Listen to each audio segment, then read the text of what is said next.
तो हम चैप्टर कर रहे हैं इनकम फ्रॉम सैलरीज रिटायरमेंट में।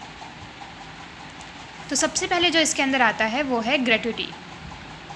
अब ये एक एम्प्लॉय को देता है on the time of retirement और व्हेन द एम्प्लॉय डिसीज्ड। मतलब क्या तो ये एम्प्लॉय को देता है जब उसकी रिटायरमेंट हो रही है और उसकी डेथ हो चुकी हो।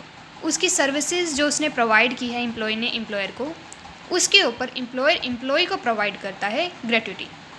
अब ये कंपनी की पॉलिसी के अंदर आता है कि वो कंपनी ग्रेट्युटी एक्ट को कवर्ड करती है या वो नहीं कवर करती उस एक्ट को।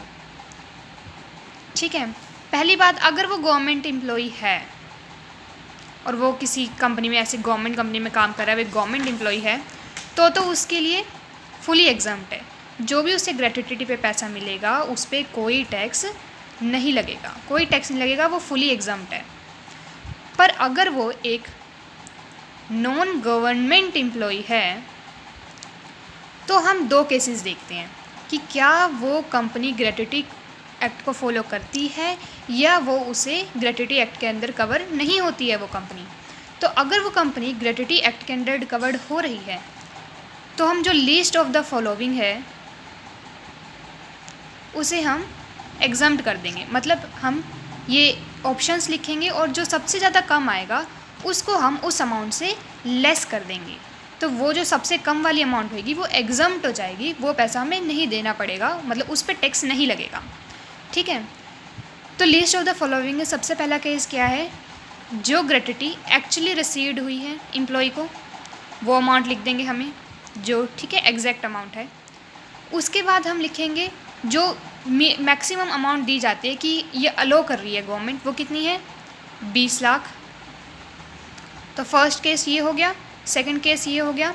अब थर्ड को इस पे ध्यान देना कि हम क्या लेते हैं, 15 बाय में 26 इंटू नंबर ऑफ ईयर जो उसने कवर की है, नंबर ऑफ ईयर्स जो उसने कवर की है इंटू लास्ट ड्रॉन सैलरी। मतलब जब लास्ट टाइम वो काम कर रहा था तो उसकी सैलरी कितनी थी, उसने कितने ईयर्स कंप्लीट किए हैं कंपनी में सर्विस करते वक्त, उसका 15/26। ठीक है, ये आता है अगर वो ग्रेट्युटी के अंदर कवर्ड है कंपनी। तो हम इन तीनों को देखते हैं और जो सबसे ज़्यादा कम अमाउंट आती है उसे हम एग्जम्प्ट मान लेते हैं। अब नॉट कवर्ड है तो हम क्या करते हैं, सबसे पहले एक तो ये वाली तो सेम रहेगी, 20 लाख की वो मिलती है। ठीक है, दूसरा जो ग्रेट्युटी एक्चुअली रिसीव्ड हुई है ये भी सेम है, वही वाली अमाउंट ले लेंगे हम।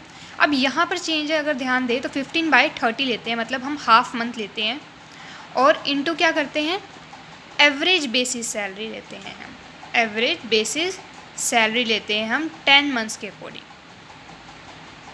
ठीक है, ये आगे क्वेश्चंस में और क्लियर हो जाएगा एवरेज बेसिस सैलरी कैसे लेते हैं, 10 मंथ्स के बेस पे ही लेते हैं और इस तरीके से मैं आगे बता दूंगी।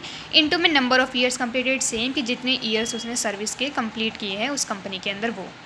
तो जो भी अमाउंट सबसे कम आएगी वो हो जाएगी एग्जम्प्ट, और जो एक्चुअल अमाउंट में से एग्जम्प्ट अमाउंट को लेस करके आएगा वो अमाउंट हो जाएगी टैक्सेबल अमाउंट, उस पर लगेगा टैक्स। ठीक है, तो ग्रेट्युटी एक्ट के अंदर बस यही मेन इंपॉर्टेंस था। अब इसका हम करेंगे इलस आगे नेक्स्ट वीडियो में।